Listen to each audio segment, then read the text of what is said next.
Hello friends, સ્વાગત છે તમારું ધમુસ કિચન એન્ડ બ્લોગ પર। મિત્રો, તમે મીઠી સેવ, મીઠા ભાત તો ખાધા હશે, પણ પૌવાથી કોઈ મીઠી વસ્તુ બનતા જોઈ છે? મિત્રો, એકદમ શાનદાર અને ખૂબ જ ઝડપથી બનીને તૈયાર થાય છે અને ટેસ્ટમાં એવી કે બનાવ્યા પછી 1 ચમચી જેટલી પણ વધશે નહીં।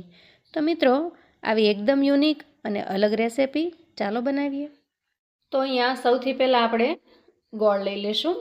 તો આવો ઢીલો ગોળ હોય તો એ રીતે તમે, અથવા તો જો એકદમ કઠણ ગોળ હોય તો એને તમે ચાકુથી એકદમ ઝીણો સમારીને લઈ શકો છો। તો અહીંયા પોણો કપ જેટલો મેં ગોળ લીધો છે। તો ગોળની ક્વોન્ટિટી તમે કેટલું ગળ્યું ખાવ છો એના ઉપર આધાર રાખે છે, તમે ઓછો કે વધારે લઈ શકો છો। તો આ ગોળ છે એને આપણે એક મિક્સિંગ બાઉલની અંદર નાખી દઈએ અને જે કપથી આપણે પૌવા લેવાના છીએ એ કપ છે એ 2 કપ ભરી અને આપણે આમાં પાણી નાખીશું। તો અહીંયા જે પાણીનું માપ છે એ તમે જેટલા પૌવા લેશો એનાથી ડબલ ગણવાનું છે। તો અહીંયા આપણે 2 કપ જેટલું પાણી લઈ લીધું છે અને જો ગોળનું માપ ગણો તમે તો પૌવાથી અડધું ગણવાનું છે, એટલે કે તમે જેટલા પૌવા લ્યો એનાથી અડધો તમારે ગોળ લેવાનો છે। પણ તમે ગોળ પણ વધારે ખાતા હો તો વધારે, અથવા ઓછું ખાતા હો તો ઓછું કરી શકો છો।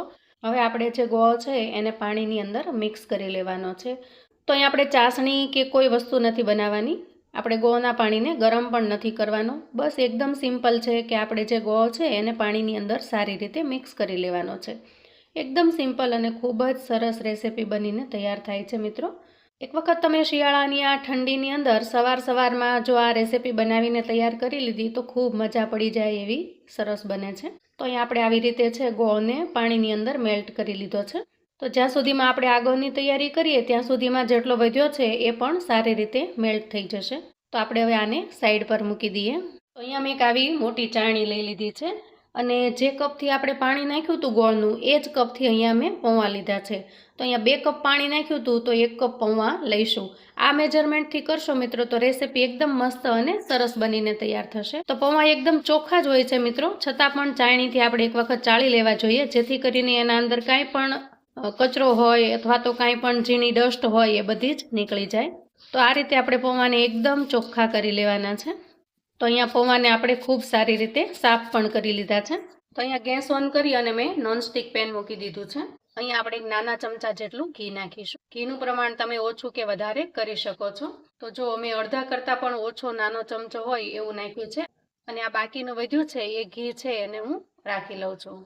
જો જરૂર પડે તો આપણે આ ઘીને વાપરીશું। તો અહીંયા કાજુ, બદામ અને થોડી લીલવા દ્રાક્ષ મેં લીધી છે અને એને આપણે ઘીમાં રોસ્ટ કરી લઈએ। તો શિયાળાની ઠંડી સવારમાં જ્યારે તમને કાંઈ પણ ગળ્યું ખાવાનું મન થાય અને એકદમ હેલ્ધી ખાવાનું મન થાય, તમે આ રેસિપી બનાવીને તૈયાર કરી શકો છો। એકદમ યુનિક અને અલગ છે। જ્યારે મેં જોઈ ત્યારે મને પણ થોડી નવાઈ લાગી હતી, પણ પછી જ્યારે બનાવીને ચાખી તો મને લાગ્યું એકદમ ટેસ્ટી અને ખૂબ જ મસ્ત બને છે। તો મને થયું કે હું તમારા લોકો સાથે પણ આ રેસિપી શેર કરું। તો અહીંયા આપણે આ બધા જ ડ્રાયફ્રૂટને સારી રીતે સાંતળી લીધા છે।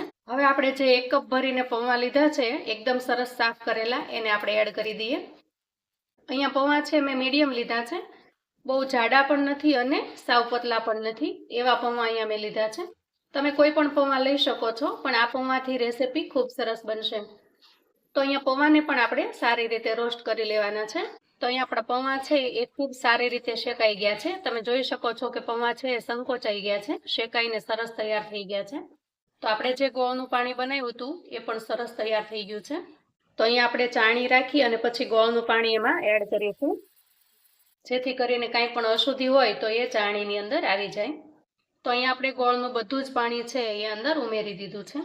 હવે આપણે અહીંયા લો ટુ હાઈ, એટલે કે ધીમા કરતાં થોડી વધારે હોય એવી આપણે ફ્લેમ રાખીશું અને આ બધી જ વસ્તુને સારી રીતે પાકવા દેશું। તો મિત્રો, શિયાળાની અંદર ગોળની વસ્તુ ખાવાનું ખૂબ જ મહત્વ હોય છે, કેમ કે ગોળથી હાડકાં મજબૂત થાય છે અને શિયાળામાં શરીરને ગરમી પણ મળે છે। તો આવી રીતે ઇન્સ્ટન્ટ તમે ગોળથી સરસ મજાનું આવું મીઠું બનાવીને તૈયાર કરી શકો છો અને એ પણ એવું અલગ કે તમને નવાઈ લાગશે। તમે કોઈ દી મિત્રો વિચાર્યું પણ નહીં હોય કે પૌવાથી પણ તમે ખૂબ સરસ મજાનું કંઈ પણ ગળ્યું બનાવી શકો છો। તો તમે જોઈ શકો છો મિત્રો કે પૌવા છે ધીરે ધીરે બધું જ ગોળનું પાણી છે એ શોષી રહ્યા છે અને એકદમ સરસ હમણાં બધું જ પાણી જ્યારે શોષાઈ જાય ત્યારે આપણી રેસિપી બનીને તૈયાર થઈ જશે। તો અહીંયા પ્રોસેસની અંદર 4 થી 5 મિનિટ જેટલો સમય લાગે છે। તો આપણે એકદમ ધીમા તાપે જ અહીંયા આ વસ્તુ કરવાની છે। તો અહીંયા બધું જ ગોળનું પાણી છે એ શોષાઈ ગયું છે. તો હવે આપણે જે થોડું ઘી બાકી રાખ્યું હતું એને એડ કરી દઈએ. તો આ રીતે ઘી એડ કરવાથી આપણી રેસીપી છે એકદમ સરસ શાઇનિંગ વાળી, એકદમ સરસ ચમક વાળી બને છે. હવે જ્યારે થોડુંક ઠીક થઈ જાય ત્યારે આપણે એના અંદર નાખીશું 2 ચમચી જેટલું નાળિયેરનું ખમણ. તો નાળિયેરનું ખમણ છે એ પણ શિયાળામાં ખૂબ જ લાભદાયી છે. ઠંડીને ધ્યાનમાં રાખી અને રેસીપી બનાવી રહ્યા છીએ. તો આના અંદર ગોળ છે, ડ્રાયફ્રૂટ્સ છે, ટોપરું છે, આ બધી જ વસ્તુ છે એ શરીરની ક્યાંક ને ક્યાંક લાભ કરે છે. અને સવારના પોરમાં જો તમે આ રીતે બનાવીને ખાઈ લીધું તો આખો દિવસ એકદમ સ્ફૂર્તિ રહે છે. તો મિત્રો તમે જોઈ શકો છો કે આને જોઈને કોઈ વ્યક્તિ એમ નહીં કે તમે આ પૌવામાંથી બનાવ્યું છે.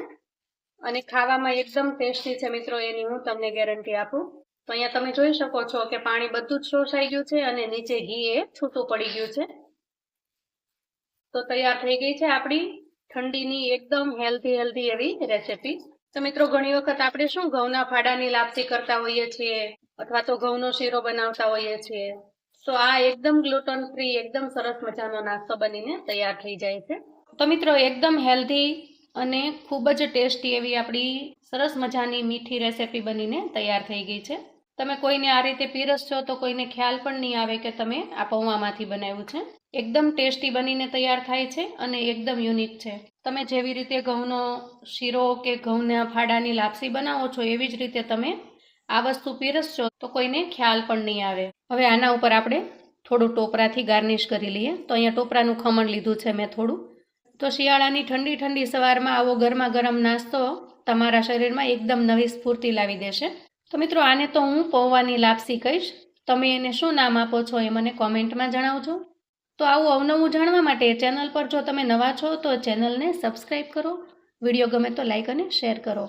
તમારા સગા સંબંધી મિત્રોને પણ આ પૌવાની લાપસીની રેસીપી મોકલી આપો, જેથી એ લોકો પણ આવું સરસ અને નવી રીતે મીઠું બનાવીને તૈયાર કરી શકે અને એન્જોય કરી શકે. ફરી મળીએ એક નવી રેસીપી સાથે. ત્યાં સુધી આવજો મિત્રો.